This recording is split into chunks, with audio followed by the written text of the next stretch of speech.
வாரிசு அரசியல், குடும்ப அரசியலை கொடுத்து கெடுத்திருக்கிறது தமிழகத்தை. அதனால் திருவாரூர் என் மனதில் மையம் கொள்கிறது. இதை மாற்ற வேண்டும் என்று தமிழக மக்களுக்கு இருக்கும் திண்ணமான எண்ணம் போல் என் மனதிலும் இருப்பதால் திருவாரூரை தேர்ந்தெடுத்தேன். என்னங்க இப்படி சொல்லிட்டீங்க?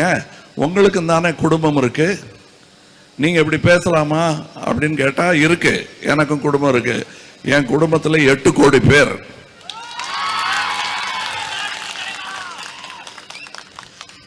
அப்படி சொல்ல முடியாதுங்க. எங்க கட்சியிலையும் ஒருத்தர் குடும்ப வாரிசு குடும்ப அரசியல் எல்லாம் செஞ்சுட்டு தானே போனாரு.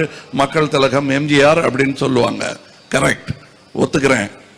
ஆனால் அவர் போட்ட இலையில் சாப்பிட்டுக் கொண்டிருக்கிறீர்கள் நீங்கள் எல்லோரும் என்பதை மறந்து விடாதீர்கள். அதுவும் 2 இலைய 2ஆ பிரிச்சு 2 பேர் சாப்பிட்டு இருக்காங்க.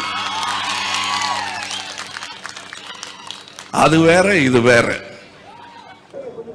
இந்த தேர்தலில் நான் போட்டியிடுவதாக இல்லை, என் கட்சியும் எப்படித்தான். ஆனால் இந்த கூட்டணிக்கு எங்களுடைய எல்லா ஒத்துழைப்பும் இருக்கும்.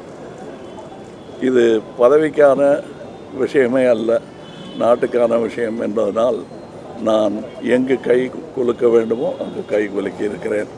இப்பொழுது நாங்கள் ஒப்பமிட்டிருக்கும் எங்கள் அறிக்கையை இவர்கள் மாண்புமிகு முதல்வரும் என்னுடைய கையெழுத்தும் இருக்கும் இந்த அறிக்கை.